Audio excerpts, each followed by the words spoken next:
ये कोई आम कीड़ा नहीं है, ये आपके घर में हो सकता है। और ये जो खा रहा है उसे ना ही समुद्र की गहराई तोड़ पाई और ना ही सूरज की गर्मी, जो हजारों सालों तक नहीं गलता और जिससे पूरी सभ्यता का वेस्ट सिस्टम हार चुका है, प्लास्टिक। मगर इन उंगली जितने कीड़ों ने सिर्फ 12 घंटों के अंदर ही पूरा प्लास्टिक बैग निगल दिया। अगर ये सच है तो इसका मतलब सिर्फ एक, या तो हम इंसानों ने प्लास्टिक को गलत समझा था या फिर प्लास्टिक पोल्यूशन के सॉल्यूशन को। साल 2017, स्पेन, एक बिल्कुल नॉर्मल सुबह। डॉक्टर फेडेरिका बर्टोकीनी अपने बैकयार्ड में मधुमक्खी के छत्ते साफ कर रही थी। उन्होंने कुछ कीड़े निकाले, एक प्लास्टिक बैग में डाला और साइड में रख दिया। कुछ घंटे बाद जब वो वापस आई, बैग फटा पड़ा था और सारे कीड़े जमीन पर। अब यहीं पर कहानी दो भागों में बट सकती थी। कोई और अगर होता तो वो बैग को डस्टबिन में डाल देता, बात वहीं पर खत्म। बट बर्टोकीनी की नजर एक वियर्ड पैटर्न पर पड़ी। ये होल्स रैंडम नहीं थे। सच्चाई जानने के लिए बर्टोकीनी ने कीड़ों को लैब में लाया, फ्रेश पॉलीथिलीन बैग में डाला, कंट्रोल्ड एनवायरनमेंट, टाइमर स्टार्ट। बस 40 मिनट गुजरे और होल्स फिर से आ गए। 12 घंटों के अंदर पूरा बैग गायब। इंफ्रारेड स्पेक्ट्रोस्कोपी ने कंफर्म किया कीड़ों के सलाइवा में ऐसे एंजाइम्स थे जो प्लास्टिक के केमिकल बॉन्ड्स को तोड़ रहे थे। In the saliva, we found two enzymes that can reproduce the effect of the saliva, meaning oxidizing polyethylene. The worm itself, when it eats the plastic and starts breaking it down, its guts react almost as if it was eating normal food. दुनिया भर में excitement फैल गया, headlines लिखे गए, प्रकृति ने ही हमें प्लास्टिक का सोल्यूशन दे दिया। लैब्स एक्टिवेट हो गए। 2019 से 2020 तक वेरिफिकेशन, रेप्लिकेशन, फंडिंग्स, सबकी भरमार, क्योंकि प्लास्टिक पोल्यूशन सिर्फ एक प्रॉब्लम नहीं था बल्कि एक पॉइंट ऑफ नो रिटर्न बन चुका था। इस एरिया पर जरा नजर डालना। इसका साइज 2 पाकिस्तान के जितना विशाल है, मगर ये कोई जमीन नहीं बल्कि कचरे का एक ढेर है। यस, 2 पाकिस्तान यानी 3 राजस्थान जितना विशाल कचरे का एक ढेर पैसिफिक ओशन के बीचों बीच। और ये तो सिर्फ प्रॉपर ढेर है, जहां पर कचरा पानी में एक्सट्रीमली कॉन्सेंट्रेटेड और कुछ इलाकों में तो सॉलिड कॉन्सेंट्रेशन तक है। मगर इसके सॉफ्ट एजेस को भी अगर आप गिनोगे ना तो ये इलाका इंडिया से भी बड़ा पैच बन जाता है।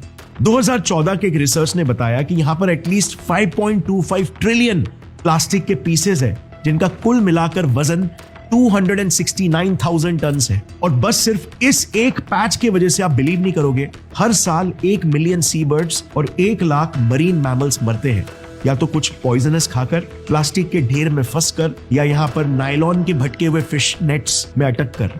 और सबसे कंसर्निंग बात तो ये है कि ये दुनिया का कोई इकलौता गार्बेज पैच नहीं है, बल्कि ये देखिए, दुनिया में एटलीस्ट ऐसे 5 मेजर गार्बेज पैचेस हैं और ना जाने कितने सारे माइनर पैचेस होंगे। यार, एक रिटायर्ड नेवल ऑफिसर और रिसर्चर विक्टर वेस्कोवो का ही एक किस्सा सुन लो। उन्होंने अपने 5 डीप्स एक्सपीडिशन में 5 ओशियंस के सबसे डीपेस्ट पॉइंट पर जाने की ठानी थी। और जैसे ही वो वहां पर पहुंचे, प्लास्टिक के बैग्स और रैपर्स ने उनका स्वागत किया। But as I continued going along the bottom and cruising around, I did see, what appeared to be 1 or 2 particles of man-made matter, and one of them had a letter on it printed. Just imagine, पानी के 11 kilometre नीचे एक गहरे सुरंग में तक ये plastics पहुंच रहे। अब सबसे बड़ी प्रॉब्लम ये है कि ये प्लास्टिक्स कभी खत्म नहीं होंगे, कभी नेचुरली डिस्ट्रॉय नहीं होंगे। सदियों तक बस ये जमा होते रहेंगे, जो मछलियों और उनके इकोसिस्टम के लिए टॉक्सिक है। जिस तरह हम लापरवाही दिखा रहे हैं ना, कई रिपोर्ट्स के हिसाब से 2040 तक समुद्रों में प्लास्टिक्स की मात्रा ट्रिपल हो जाएगी, यानी समुद्र में मछलियों से ज्यादा प्लास्टिक्स पाया जाने लगेगा। हमने सिर्फ अपनी कन्वीनियंस के लिए दुनिया को प्लास्टिक से चोक कर दिया। हर मिनट एक ट्रक भर के प्लास्टिक समुद्र में जाता है और फिर प्रकृति एक मिरेकल भेजती है, वैक्सवर्म। 1 ग्राम से भी कम वजन के ये पिद्दी कीड़े ह्यूमैनिटी का लास्ट होप बन गए। सवाल सिंपल था, क्या ये कीड़े 70 साल की कैपिटलिस्टिक लापरवाही रिवर्स कर सकते हैं क्या? दुनिया भर के लैब्स, बिलियंस ऑफ डॉलर्स, हजारों पीएचडीज इस एक सोल्यूशन के पीछे भागने लगे। क्या ऐसे कीड़े और भी होते हैं जो प्लास्टिक चबा जाए? मीलवर्म्स, बैक्टीरिया, फंगाई, हर कोई ढूंढ रहा था द अल्टीमेट प्लास्टिक फिक्स। और फिर आता है इस कहानी में एक बड़ा ट्विस्ट। साल 2021, ब्रैंडन यूनिवर्सिटी, कनाडा। इन वैक्सवर्म्स को एक माइक्रोस्कोप के नीचे रखा गया। डॉक्टर ब्रायन कैसोनी और डॉक्टर क्रिस्टोफी लिमोइन की नजर इन्हीं वैक्सवर्म्स के एक्सक्रीशन यानी कि पूप की तरफ जाती है। उम्मीद ये थी कि प्लास्टिक पूरी तरीके से डाइजेस्ट हो चुका होगा, कंप्लीटली गॉन। पर माइक्रोस्कोप ने तो कुछ और ही दिखाया। प्लास्टिक असल में गायब नहीं हुआ था, बल्कि वो टूट चुका था, 1000 गुना छोटे और अनफॉर्चुनेटली 1000 गुना ज्यादा खतरनाक माइक्रोप्लास्टिक्स में। प्लास्टिक का वो रूप जो दिखाई नहीं देता पर हर जगह पर पहुंच जाता है। और सबसे डिस्टर्बिंग बात, ये माइक्रोप्लास्टिक्स वर्म्स के बिना भी पहले से ही हर जगह पे मौजूद है हमारी दुनिया में, और मोस्ट ऑफ लोगों को कोई आइडिया नहीं ये कैसे उनकी सेहत को अंदर से साइलेंटली डिस्ट्रॉय कर रहे हैं। इस इमेज को जरा देखना, ये यूनिवर्सिटी ऑफ पोर्ट्समाउथ का डेटा है।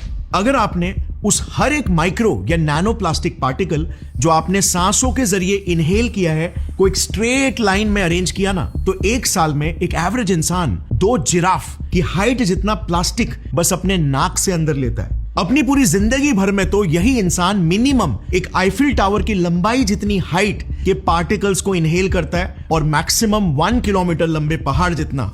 अब ये थोड़े हायर साइड वाले एस्टिमेट जरूर है, मगर हमारी हवा भरी पड़ी है प्लास्टिक छोड़ने वाले सोर्सेस से, जैसे पॉलिएस्टर और सिंथेटिक कपड़े जो हम रोज पहनते हैं, सोफास, कारपेट्स, गैजेट्स, गाड़ियों के घूमते हुए tyres, plastic bags and a lot more. इन सभी सोर्सेस से हम एटलीस्ट एवरीडे 300 प्लस प्लास्टिक के बड़े माइक्रोप्लास्टिक्स और लैक्स ऑफ नैनो प्लास्टिक्स को इनहेल करते हैं। प्लास्टिक के बोतल में पानी तो हर कोई पीता है, राइट? कोलंबिया यूनिवर्सिटी और नेशनल इंस्टीट्यूट ऑफ हेल्थ के एक रिसर्च में 1 लीटर पानी के प्लास्टिक बोतल में on an average 2.4 lakh plastic particles मिले, जिसमें से एटलीस्ट 90% पार्टिकल्स नैनो पार्टिकल्स थे। अब नैनो पार्टिकल्स इंजेक्शन का plastic bottles by far one of the biggest source है, जिनके अकेले के जरिए हम 90,000 बड़े माइक्रोप्लास्टिक पार्टिकल्स को ईयरली कंज्यूम कर रहे हैं। अब इमेजिन करो हम soft drinks, fruit juices, energy drinks सब कुछ इन्हीं प्लास्टिक के ही बॉटल्स में पीते हैं। And let me also tell you, nano plastics को माइक्रोप्लास्टिक से बिल्कुल भी कम मत समझना।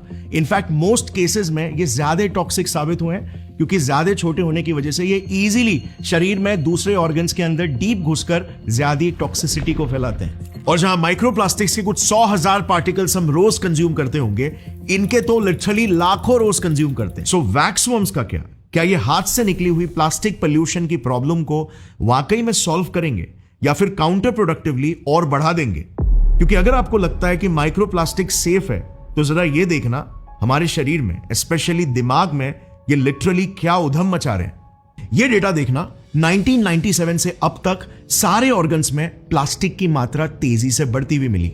नंबर 2, जैसे आप देख सकते हो, प्लास्टिक के अंश हमारे दिमाग में सबसे ज्यादा इकट्ठा होते हैं, और किसी भी ऑर्गन के मुकाबले 8 से 10 गुना ज्यादा। और लेटेस्ट रिसर्चर्स के अनुसार आपके और मेरे जैसे एक आम इंसान के दिमाग से एक पूरे क्रेडिट कार्ड जितनी मात्रा में प्लास्टिक्स मिल रहे हैं। इसी रिसर्च में साइंटिस्ट ने एक और एक इंटरेस्टिंग चीज भी देखी कि जिन लोगों को ना भूलने की बीमारी थी, यानी कि डिमेंशिया, उनके ब्रेन सेल्स में यही माइक्रो और नैनो प्लास्टिक्स की मात्रा नॉर्मल दिमाग से 5 से 7 गुना ज्यादा मिली। जैसे आप इस इमेज में देख सकते हो, ये शाइनी से पार्टिकल्स। और इस टेबल में भी देखना, डिमेंशिया पेशेंट्स के ब्रेन सेल्स में ऑन एन एवरेज 30,000 पार्टिकल्स पर ग्राम मिले, जबकि एवरेज इंसान के दिमाग में 5,000 पार्टिकल्स पर ग्राम मिले। क्या आपको भी कभी ब्रेन फॉग जैसा महसूस होता है, या फिर स्लो थिंकिंग, या फिर ऐसा लगता है जैसे चीजें ठीक से याद ही नहीं रहती? वेल, इसके पीछे यही पार्टिकल्स हो सकते हैं। अब ये पार्टिकल्स जो सभी के लिए स्लो पॉइजन है, इन वर्म्स के लिए ये कैसे खाना बन गए? आई मीन, प्लास्टिक खाने वाले वर्म्स सुनने में ही थोड़ा अजीब लगता है, राइट?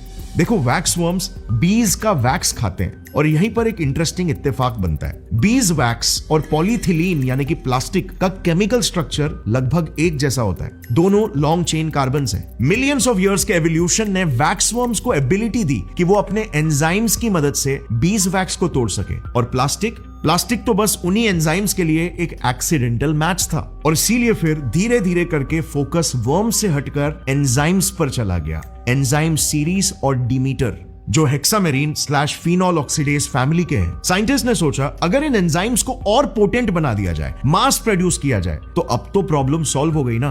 प्लास्टिक कंप्लीटली ऑक्सीडाइज हो जाएगा बिना माइक्रोप्लास्टिक्स में टूटे। Perfect solution, right? Clean, complete और नो फ्रैगमेंट्स। बट यहीं पर उठता है एक अनकंफर्टेबल सवाल। क्या ये सोल्यूशन वाकई में दुनिया के 10 बिलियन टन प्लास्टिक को मिटा सकता है, जब 400 मिलियन टन प्लास्टिक हर साल नया ऐड हो रहा है? रियलिटी काफी ब्रूटल है। सिर्फ जो प्लास्टिक ऑलरेडी बना है उसे तोड़ने के लिए भी 2 क्विंटिलियन वर्म्स जितनी एंजाइम कैपेसिटी हमें डेवलप करनी पड़ेगी और लगातार दशकों की मेहनत।